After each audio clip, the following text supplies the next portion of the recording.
Que Dieu vous bénisse. Un homme de Dieu a envoyé de Dieu pour faire ces choses pour lui. Que Dieu vous bénisse. Amen. Vous devez les respecter. Même s'il y a quelqu'un d'autre qui venait. Même s'il prêchait que le fait descendre. Que Dieu vous bénisse. Votre pasteur prêche plus que tous les ministres. Que Dieu vous bénisse. Vous devez croire dans votre pasteur. Que Dieu vous bénisse. C'est par là que Dieu peut faire quelque chose. Que Dieu vous bénisse. Si le pasteur est soumis au Saint-Esprit et que les ministres sont en harmonie avec leur pasteur, et oui, ils sont en ordre avec le ministre, et les laïcs tous ensemble sont en harmonie avec leur pasteur, le diable ne viendra pas. Et il n'aura pas l'accès d'entrer là-dedans. Que Dieu vous bénisse. Vous devez avoir la foi dans votre pasteur. Que Dieu vous bénisse. Croire que c'est un homme envoyé par Dieu. Et Dieu l'a établi comme étant un berger. Que Dieu vous bénisse. Alors il pourra faire quelque chose. Dieu pourra faire quelque chose pour vous. Amen. Vous ne devez jamais avoir la foi dans aucun évangéliste. Dans le sens que les consulter dans tout ce que vous avez comme des problèmes. Que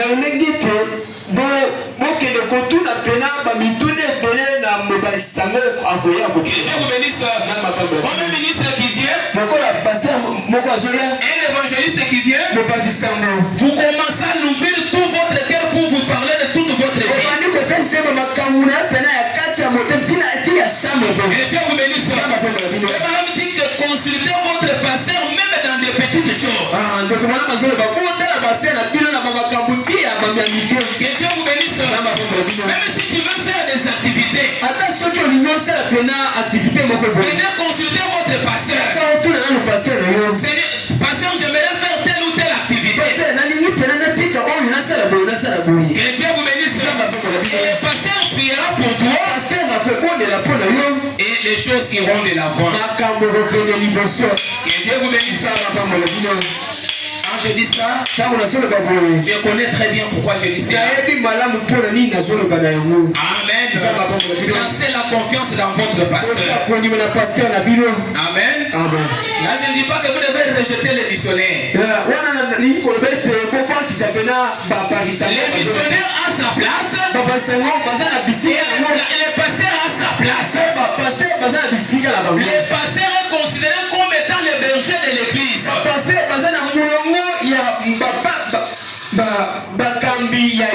Que Dieu vous bénisse. Il doit contrôler tout ce qui se passe dans l'église. Amen. Parce qu'il y a des loups ravisseurs. Que Dieu vous bénisse. Nous devons avoir la foi dans la parole de Dieu. Et la foi, c'est le moyen par lequel nous devons recevoir des choses. C'est comme on dit dans les maladies et les afflictions. Prêchez le premier. Et puis le premier 1950. Janvier, on n'a pas donné la date, c'est janvier 1950. Paragraphe 61. Non, paragraphe 61. Frère Madame dit, vous ne pouvez recevoir quelque chose de la part de Dieu que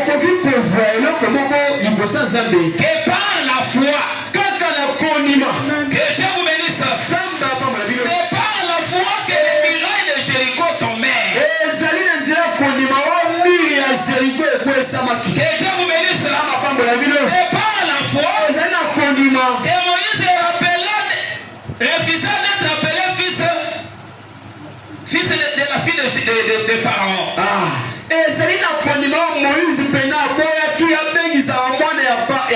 C'est par la foi de Gédéon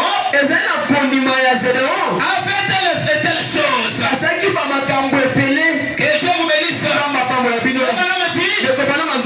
la foi, on ne peut jamais agréer à Dieu. Que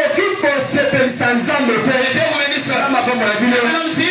Dieu a créé l'homme avec les 5 sens. Et avec ces 5 sens, l'homme peut entrer en contact avec le monde visible que nous voyons. Nous avons les goûts, nous avons les touchés, et ainsi de suite. Que Dieu vous bénisse. Quand on prépare quelque chose, vous pouvez sentir même par l'odeur. C'est un moyen par lequel vous entrez en contact. Que Dieu vous bénisse. Ça c'est les 5 sens. Amen. Il y a aussi les toucher. Quand je touche comme ça, je comprends que c'est le téléphone. Parmi les 5 sens, que Dieu vous bénisse. Il y a les toucher, il y a les goûts, il y a le oui, ainsi de suite. Que Dieu vous bénisse. Quand vous mangez quelque chose, vous goûtez, vous sentez maintenant que ça c'est l'orange. Ce que je mange ici c'est le pandou. Amen. Dieu a pris ces 5 sens. Il a donné à l'homme pour entrer en contact avec le monde visible. Que Dieu vous bénisse. Mais la foi est au-dessus de toutes les 5 sens. Que Dieu vous bénisse. La foi c'est le 6e sens. Que Dieu vous bénisse. La foi croit à l'impossible. Que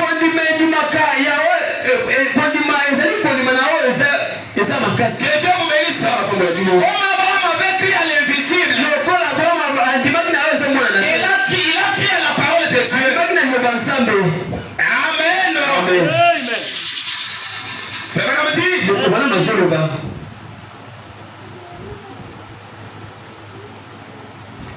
Il dit de la persévérance. Prêchez le 8 juin 62. Paragraphe 85. L'histoire de cette petite femme des nations.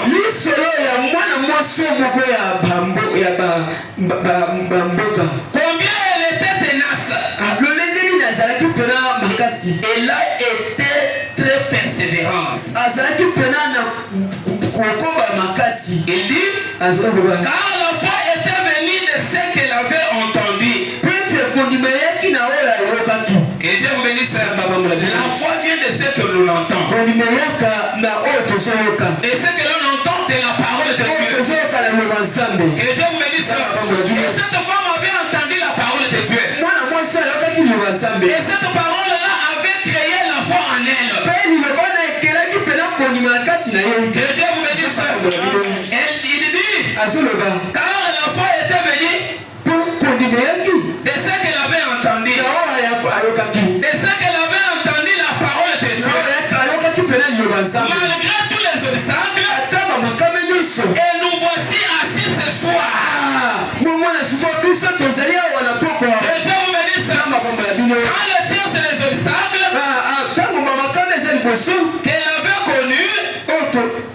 qu'elle avait connu, sa fille était épileptique. Elle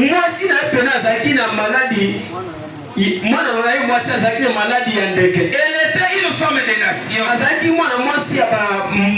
Dieu ne leur avait pas promis de le visiter. Que Dieu vous bénisse.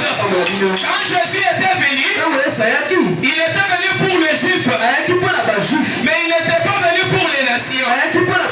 Mais cette femme-là a faufilé. Quand elle a entendu la parole de Dieu, elle a crié à la parole de Dieu.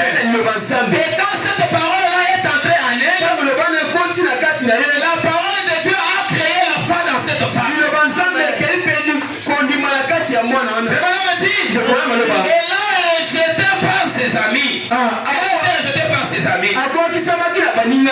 Et là était probablement rejeté par tous ces dont nous avons parlé ce soir. Que Dieu vous bénisse. Mais nous savons que même Jésus a mis sa foi à l'épreuve. Que Dieu vous bénisse. Même Jésus a mis sa foi à l'épreuve. En lui disant, n'était pas envoyé vers elle. Il dit, en lui disant qu'elle et sa race étaient des petites chiens. Que Dieu vous bénisse. Les paroles que Jésus sortait, c'était comme s'il injuriait la femme. Et la femme a persévéré. La femme a supplié Dieu.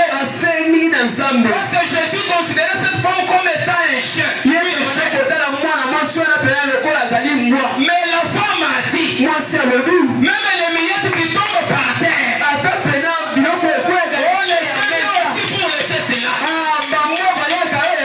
Que Dieu vous bénisse. Jésus a mis à l'épreuve la foi de cette femme-là. Mais la femme a persévéré. Que Dieu vous bénisse. Si vous persévérez jusqu'à la fin, Dieu du ciel accomplira quelque chose. Comme cette femme de nation, elle a crié à la parole de Dieu. Elle a sorti la parole qui a touché Jésus. Que Dieu vous bénisse.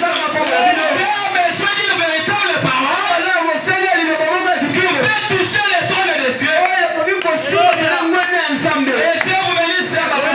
Et frère Mati, elle a mis sa foi à l'épreuve en lui disant qu'il n'était pas envoyé pour vers elle. Ils étaient dans race de vipères de chiens. Que Dieu vous bénisse. Et frère Mati, et la vérité en est que Seigneur, quand la foi s'empare de la parole, elle accepte la vérité. Que Dieu vous bénisse. Lorsque la parole, la foi, croit à la parole de Dieu, il doit y avoir quelque chose qui doit s'opérer. Que Dieu vous bénisse. Il doit accepter la vérité. Elle a dit, mais les petits chiens mangent les miettes. Oh, que Dieu du ciel vous bénisse. Si Jésus sortait une telle parole, peut-être tu allais te décourager. Que Dieu vous bénisse. Dieu a besoin de votre patience. Dieu veut que tu sois patient ou patient. Même si les moments difficiles arrivent, Dieu veut tester ta foi pour voir si réellement tu crois à la parole de Dieu. Que Dieu vous bénisse. Tu peux venir dans cette église. Peut-être un frère peut te répondre très mal. Toi qui te dis que je quitte cette église, parce que ce frère-là m'a répondu très mal. Mais tu oublies que le diable peut inspirer quelqu'un. Peut-être que ta bénédiction est plus proche. Que Dieu vous bénisse. Mais si tu écoutes un homme, tu vois rater ta bénédiction. Cette femme-là a persévéré. Elle a dit que même les chiens on doit aussi en manger. Même à des miettes qui tombent par terre. Que Dieu vous bénisse. Jésus a dit, ça c'est quel genre de foi. Que Dieu vous bénisse. Dieu a besoin de telle foi. Et une véritable foi qui peut amener Jésus sur la scène. Qui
monter dans la présence de Dieu. Ta foi est grande. Est-ce que Jésus ce soir peut te dire aussi ta foi est grande? Amen. Qu'il te soit fait selon ta foi.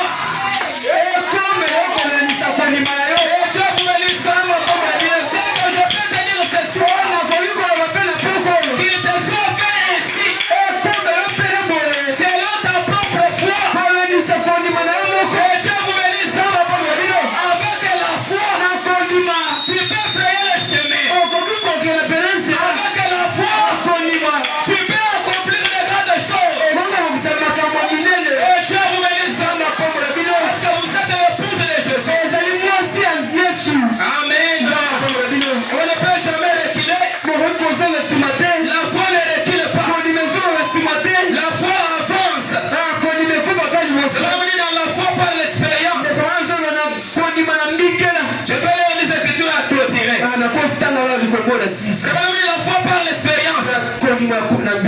Prêcher le 25 mars 58. Paragraphe 4. Mais maintenant, on dit, et c'est vrai, que les lâches meurent 10 000 fois, alors qu'un héros ne meurt jamais. Alléluia. Batuna gogo bakufaka mbala koto koleka Elomé. Que Dieu vous bénisse. Un héros ne relâche pas. Elomé akufaka atikaka te. Que Dieu vous bénisse. Un héros ne lâche pas. Même s'il y a des problèmes. Que Dieu vous bénisse. Même si on lui présente les péchés. Mais un héros ne peut jamais lâcher. Un héros avance. Et Dieu vous bénisse. C'est madame dit. Dieu veut décourager. Dieu veut décourager. Dieu veut décourager. Bateau bazar, bateau bazar na courage. C'est quoi bien mon ami? Dieu veut décourager. Ils peuvent prendre position. Que Dieu vous bénisse. C'est madame dit. Dieu a besoin de décourager. Ils peuvent prendre position. Prendre position de quoi? De la parole de Dieu. De la promesse de Dieu. Dire à Dieu, Seigneur, toi tu as dit. Et cela suffit. Que Dieu vous bénisse. Même si tu es malade, tu peux prendre une écriture dans la Bible. Là où la Bible dit, je suis l'Éternel votre Dieu. Je vous guéris de toute maladie. Avec cette écriture, tu peux accomplir de grandes choses. Que Dieu vous bénisse. Ne relâchez pas. Continuez à avancer. Que Dieu vous bénisse. Il a besoin de votre position. La position dans la parole. Il dit, s'il y a quelque chose dont Christ ne peut pas se servir dans son royaume, c'est bien des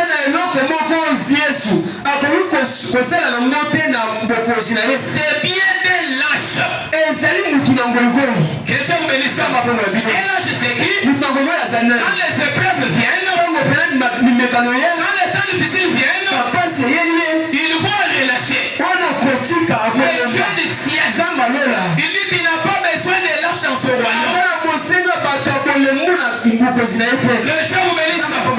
Dieu a besoin de courager. Comme Josué et Caleb. Que Dieu vous bénisse. Tout le monde avait relâché. Ils sont allés dans le pays de Canaan. Ils ont trouvé des personnes là-bas. Ils étaient des géants. Les autres ont eu peur. Mais Josué et Caleb, ils ont dit, nous allons nous emparer de la promesse. C'est Dieu qui nous a donné ces pays. C'est Dieu qui l'a dit. Et il sera derrière sa parole. Que Dieu vous bénisse. Ne regardez pas l'obstacle.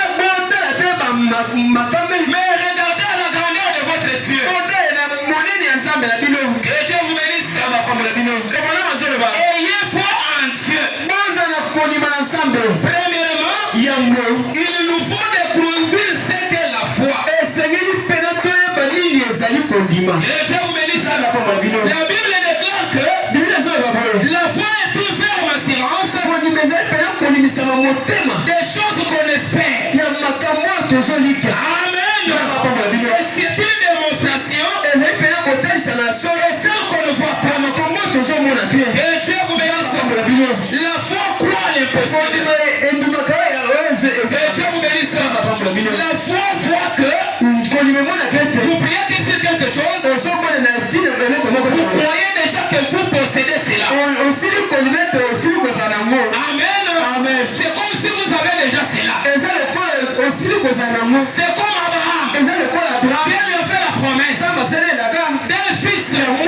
Mais Abraham, il croyait que Dieu lui avait déjà donné cet enfant. Il pouvait aller au marché, acheter même les histoires. Que Dieu vous bénisse. Amen. Ces petits mots, ce petit mot de la foi est souvent confondu avec l'espérance. Que Dieu vous bénisse. La foi est différente de l'espérance. Et l'espérance avec la foi, ils sont aussi différents que les jours et la nuit. Que Dieu vous bénisse. La foi est une ferme assurance. Et l'espérance, c'est ce que vous espérez. Que Dieu vous bénisse. Vous espérez que Dieu va vous donner quelque chose. Vous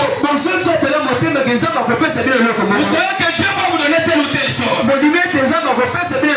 Mais la foi est différente de l'espérance. L'espérance, vous espérez que Dieu va vous donner. Mais la foi croit que vous l'avez déjà eu. Vous les possédez déjà. Que Dieu vous bénisse. Amen.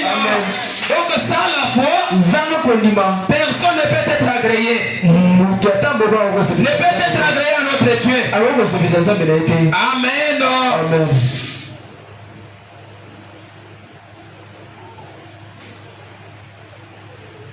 Que Dieu vous bénisse. Nous voulons que notre Dieu, que nous puissions monter dans la foi. Amen. La foi est comme l'échelle. Comme l'échelle de Jacob. Vous allez vous prendre les choses et vous rentrez avec cela. Il y avait un petit. Ce petit-là avait les cerfs-volants. Que Dieu vous bénisse. Les cerfs-volants là, quand il pouvait jouer avec ça, et les cerfs-volants pouvaient voyager vers quelque part très loin. Quand il joue avec ces cerfs-volants, les cerfs-volants peuvent aller disparaître aux yeux des gens. Que Dieu vous bénisse. Alors les gens pouvaient venir lui dire, est-ce que tu crois que ces cerfs-volants tiennent encore avec ça? Et le monsieur le petit a dit, quand je suis en train de tirer comme ça, quand je tire et je sens que ça change, je sens qu'il y a du poids, c'est là mes racines que ça y est là. Que Dieu vous bénisse. Et même que c'est ainsi avec la foi. Que Dieu vous bénisse. Même s'il y a les orages, même s'il y a les tempêtes, mais la foi croit que au-delà des orages, au-delà de ces problèmes, il y a un Dieu qui existe quelque part. Que Dieu vous bénisse. Et la foi, c'est le sixième sens. Que Dieu vous bénisse. La foi amène ce qui est impossible possible. Que Dieu vous bénisse. Dieu a besoin de votre foi. Amen. La foi est une substance. Sixième sens du corps humain. Que Dieu vous bénisse. Amen. C'est le sixième sens. Amen. Combien croient que c'est la parole de Dieu? Il dit nous tous. N'est-ce pas? Très bien. Vous qui avez cela maintenant, allez avec moi dans Luc. Que Dieu vous bénisse. C'est un petit passage. Que Dieu vous bénisse. C'était l'histoire de Pierre qui avait péché toute la nuit. Pierre avait péché toute la nuit. Pierre n'avait jamais reçu quelque chose. Mais Jésus est venu. Que Dieu vous bénisse. Jésus arrive toujours dans un moment sombre de la vie. Que Dieu vous bénisse. Quand la pensée de l'homme est arrivée au bout, là où la pensée de Dieu commence. Que Dieu vous bénisse. Peut-être tu as fait de tout ton mieux. Tu as fourni beaucoup de tes efforts. Et tu es arrivé au bout. Et quand tu es arrivé au bout, c'est par là que Dieu peut entrer en scène. Que Dieu le bénisse. Jésus est venu. Il est entré dans l'arche. Que Dieu vous bénisse. Il a commencé à proclamer la parole. Il a dit à Pierre. Pierre lui a dit, oh Seigneur, nous avons péché toute la nuit. Nous n'avons pas eu quelque chose. Et Jésus lui a dit, jette ton filet. Que Dieu vous bénisse. Jette ton filet. Et Pierre lui a dit, sur ta parole. Que Dieu vous bénisse. Sur ta parole. Oh mon frère et ma soeur. Pas la parole d'un homme. Pas la parole d'un homme. Mais la parole de Jésus. Parce que la parole de Jésus faut fortifier. La parole de Jésus est encouragée. La parole de Jésus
Il a fait le deuxième jour.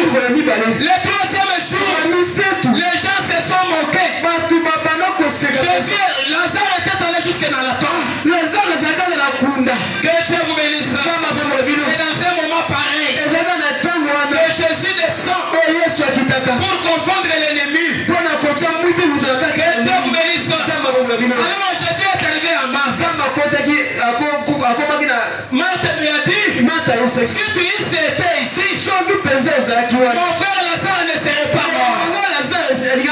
Amen. Mais Marthe avait oublié que il était devant quelqu'un. Il était la résurrection et la vie. Jésus lui a dit, si tu crois, ne t'ai-je pas dit. Ne t'ai-je pas dit. Si tu crois, tu verras la gloire de l'Éternel. Oh Marthe, était devant celui qui avait créé le ciel et la terre.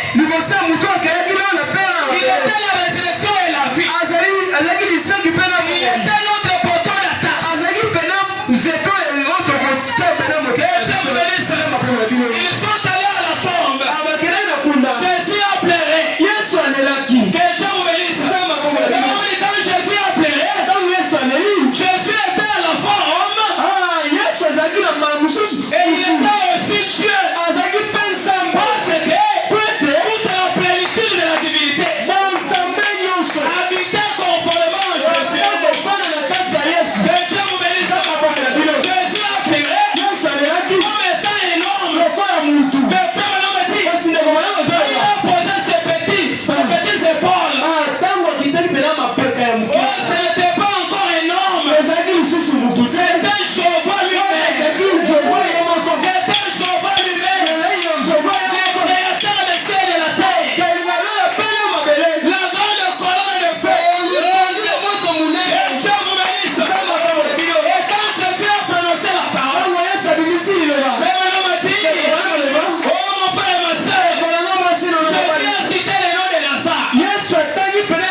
Soyons révérenciés.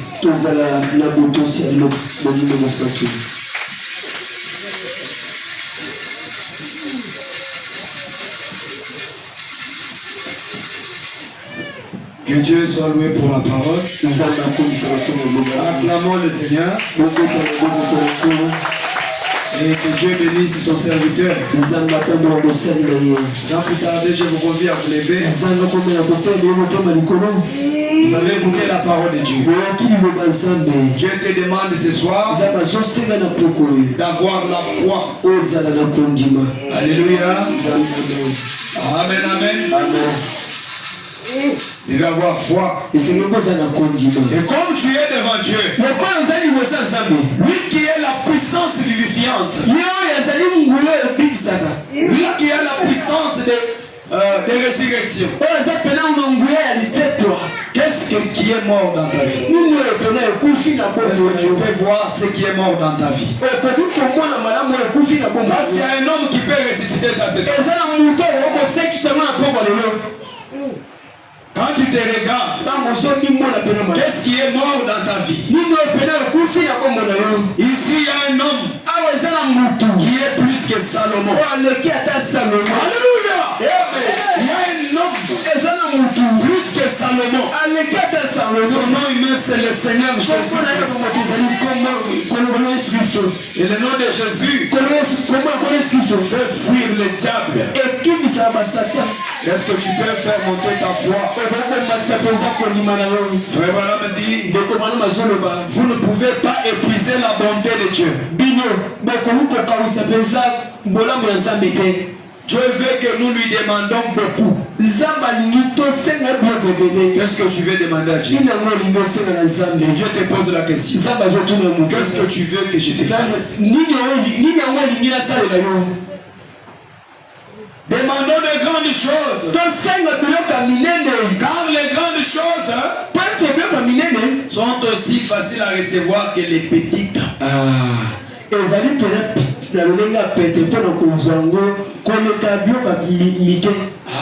Amen.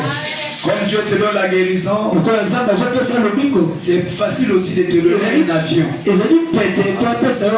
Comme Dieu te donne la nourriture de chaque jour, c'est facile de te donner aussi la parcelle. Amen. Comme Dieu donne aussi les mariages, c'est facile qu'il donne aussi les enfants. Vous avez besoin de quoi? Nous allons chanter. Nous allons prier le Seigneur. Demandez à Dieu la foi si vous n'en avez pas. Demandons à Dieu la foi.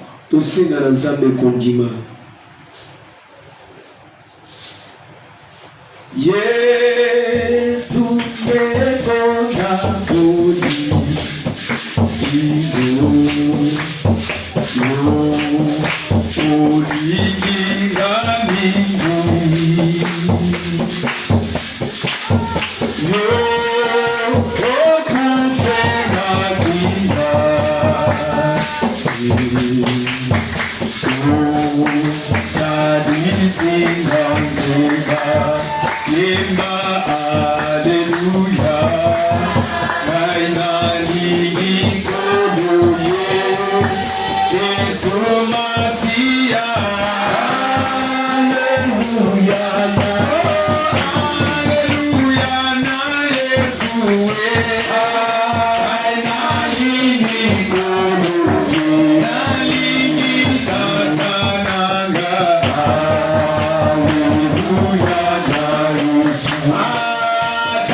nos voix et prions. Montre à Dieu ton besoin. Demande à Dieu tout ce que tu veux. Et aie la foi dans ta propre prière. Seigneur t'accorde ce que tu demandes. Soit nous sommes debout, soit nous sommes